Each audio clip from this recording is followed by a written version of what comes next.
าดปลาดุกทุกตัวดู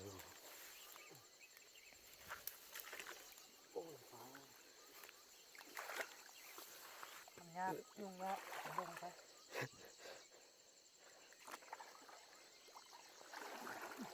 ลงไปแล้วละทุกลึกทุกเลย สักวีปลา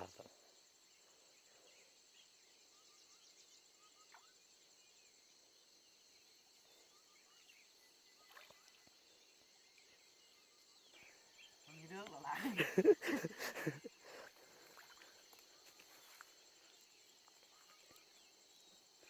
มันมีเรื่องอะไรปลุกไปยื่น อย่างบุตรตันเสาเอามา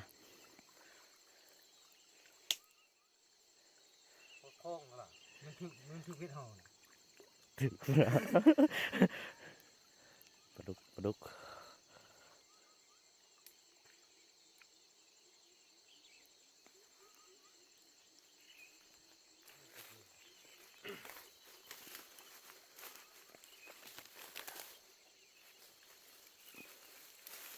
ตัวนึง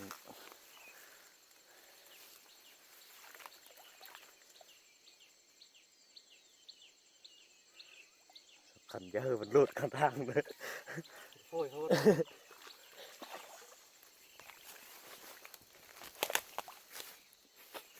ปลาดุกตัวงามๆเรียบร้อย ติดเลย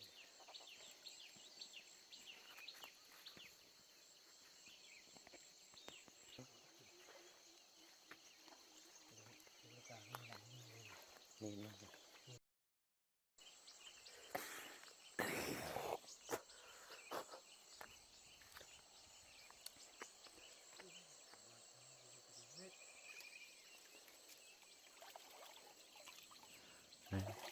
อีหลังเลย ไป เปิดไปเหรอ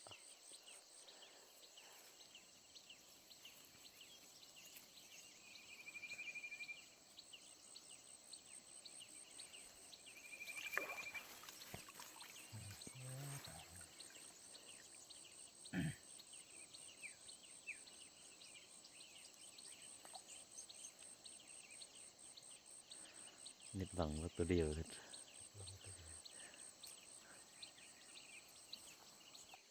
โอ้กันกลาง นั่นตัวเยอะครับ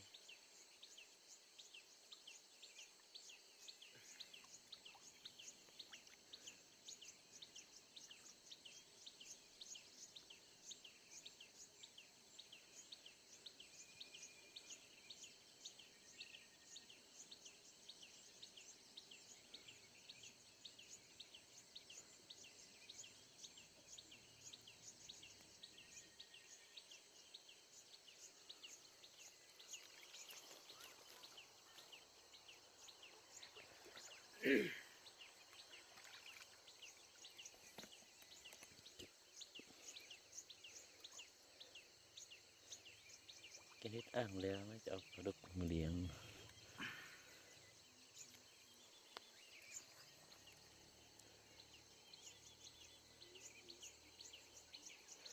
ปลดกระ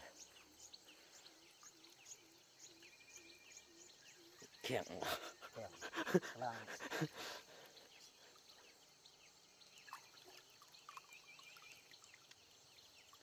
สองตัว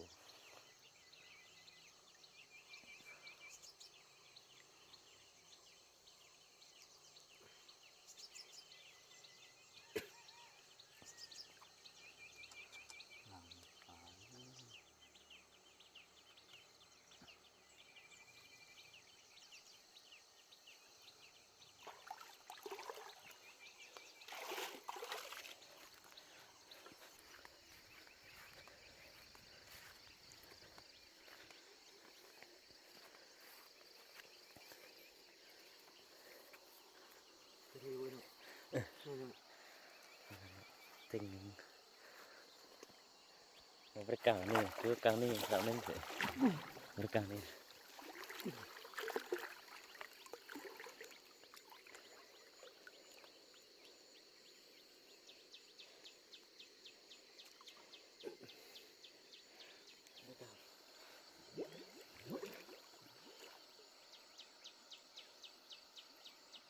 จะอุ่นครับ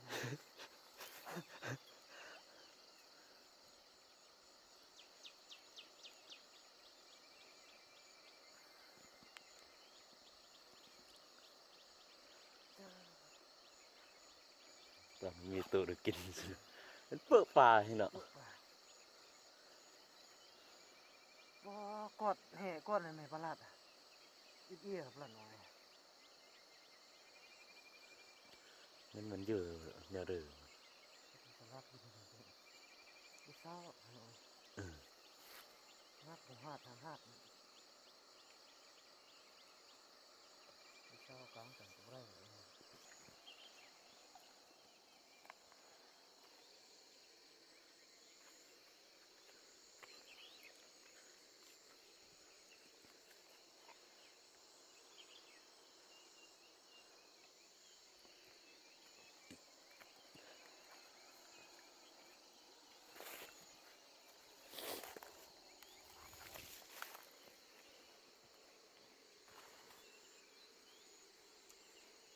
ไอ้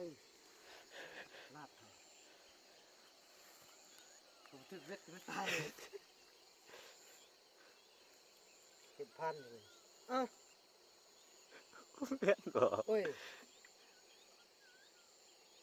โอ้โหปลาดนี่มันหนึ่งสอง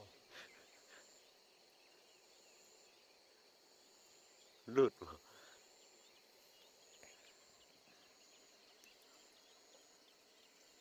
โอ้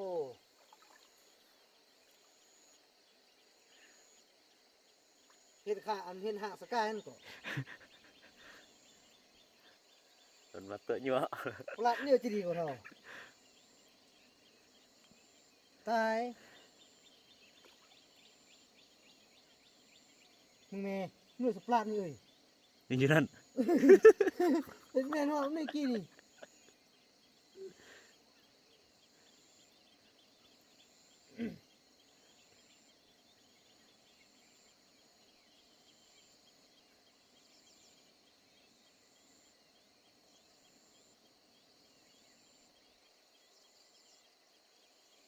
ถึงเบ็ดโอ้มดูสิ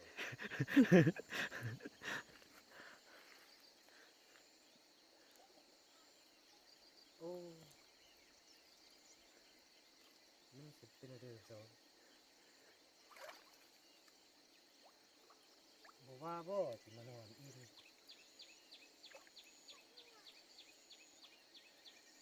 เหนื่อยเอฟกินเนาะ นี่เด็กชอบเมาเข้าบ้านก็ได้ห่างใกล้นี่เชื่อมันแล้วจุดเบ็ดบางทีขึ้นมาแล้วไปว่า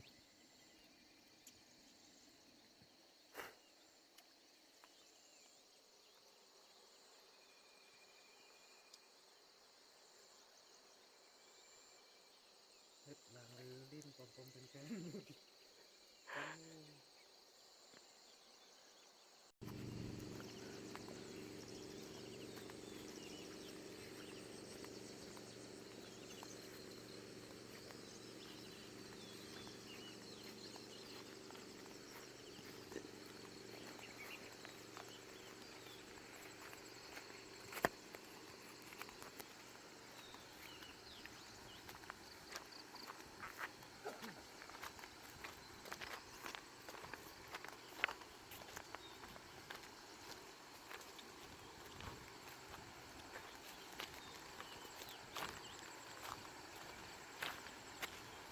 แห้งก็รู้ว่าหนาวเนาะเห็นผมเป็นเขา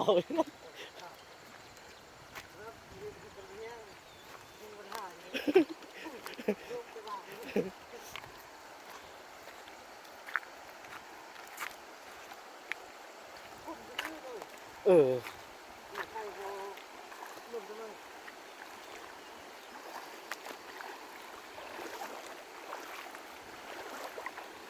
พอฝนอันน่ะมันเกาะกินจืดเนี่ยคนไว้ไปเสือไว้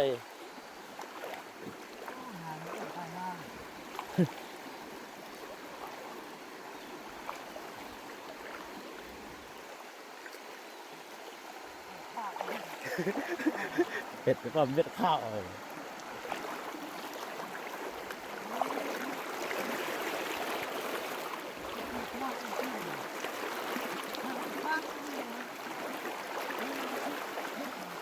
โอ้อ่านตึกเวทน้อยแล้วเนาะ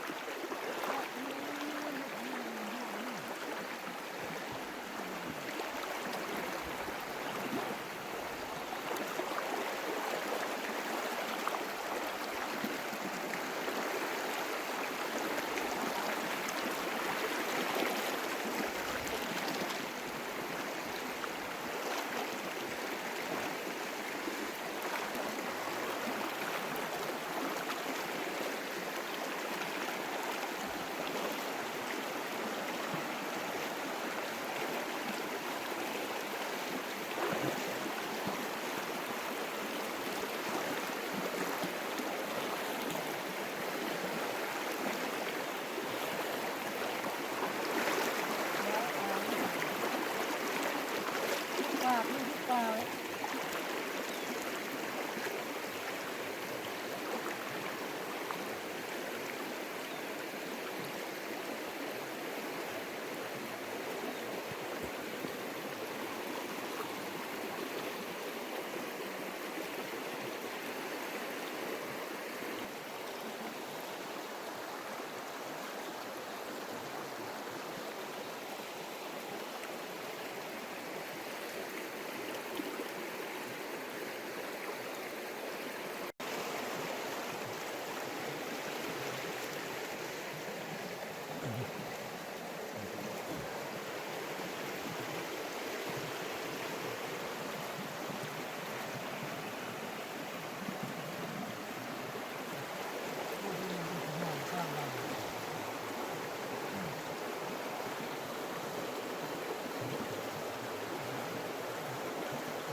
ถึกเว้ย โอ้ยคือดูให้ภาพที่ ปรัดเล่า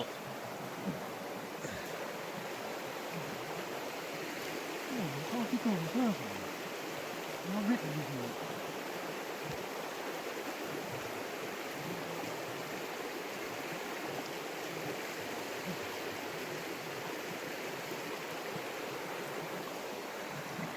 โอ้เยี่ยม เยี่ยม คนถ้ามันแน่จริงจริงเลยนี่เดี๋ยวนู้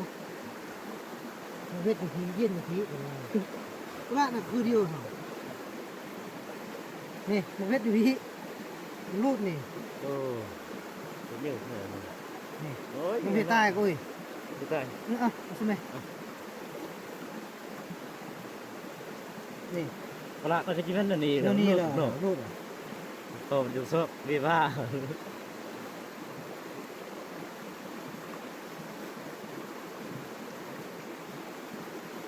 นี่ต้นๆเลยได้ดิ้งได้หรอแต่นี่เราเลียด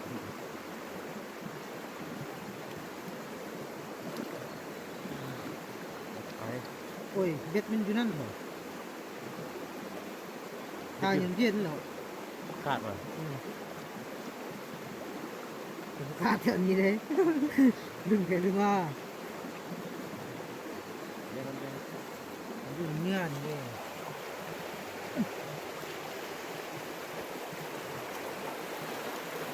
ลากตายสักตัว เอาป้อมมันให้เรา ตัวนี้มันเดียวเดี๋ยวนั้นรับหลังที่ที่มันตัวเย็น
การคล้องเกิดขึ้นนะ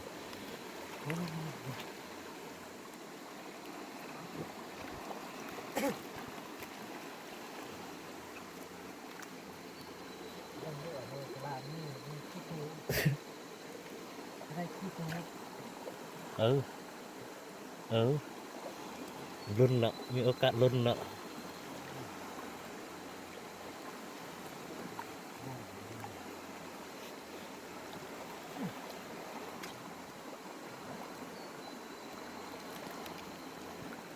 โอ้ปลุกปลุกปลุกเย็นสองปลุกสองเรียด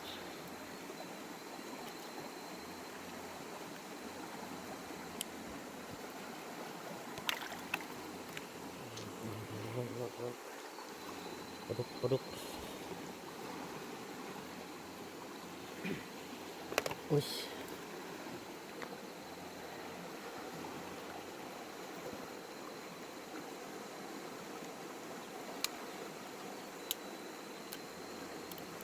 หัวกระดึงเลยเนี่ยปลุกเนี่ย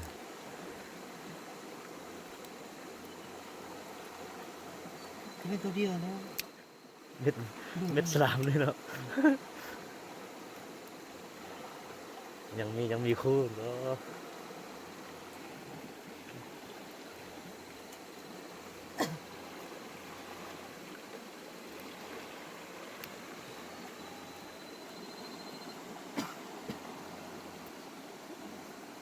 เงี้ยงปลาดุกปักมือตาบาก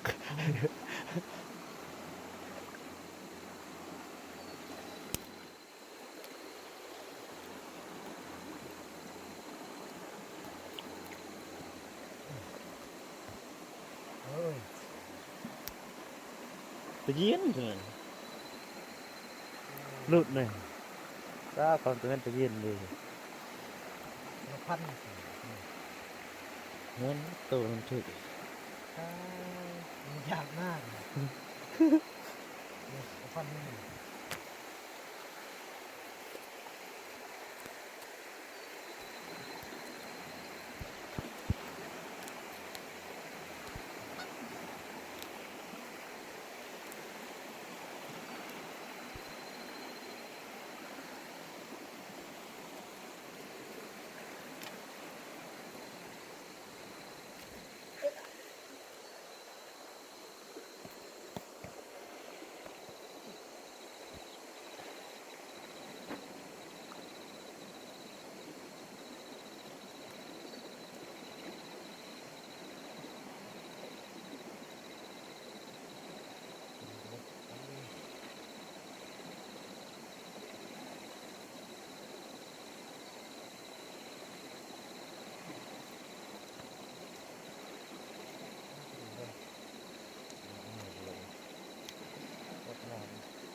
ี่ตลาดตายเลยนี่ นี่จะประหลาดตายจะปล่อยเปิดเนาะ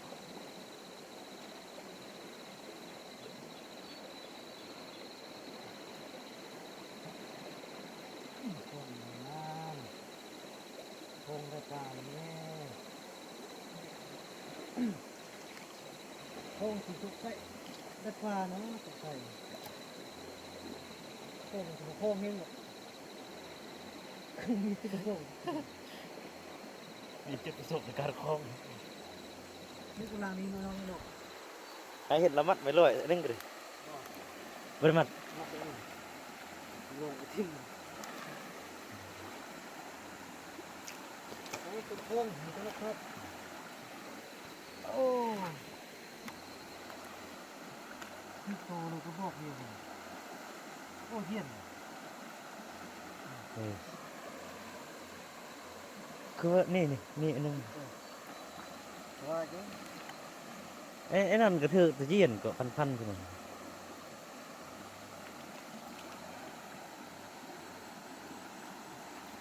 สุดท้ายคือโรค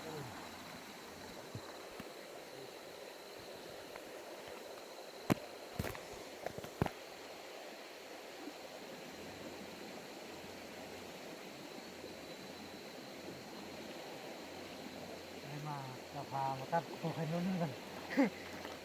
มันจะได้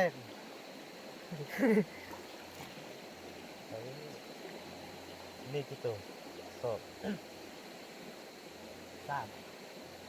สาม สามอ่ะใช่ปะ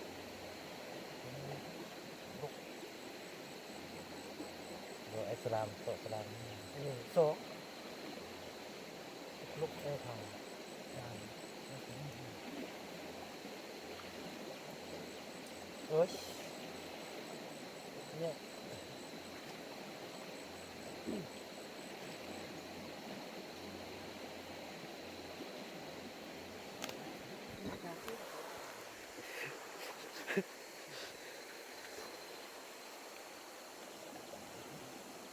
ไข่แล้วโดนเนี่ยมั้ง บ่เสียเวลาพุดเหงื่อเนาะ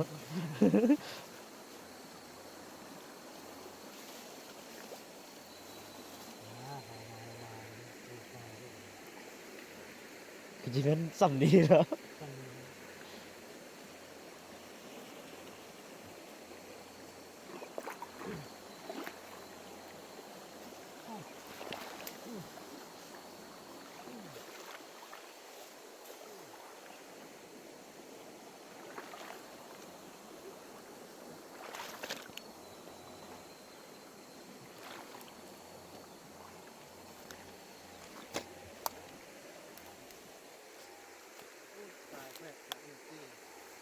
หลังนี่บ่หลังมัน แน่โอ้ย ว่าแล้วหลังมันว่าเอ้ยบ่บางปาดตึก วัด ตึกแม่ปะบางอะเด้อก ายสมัย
สรุปผลงาน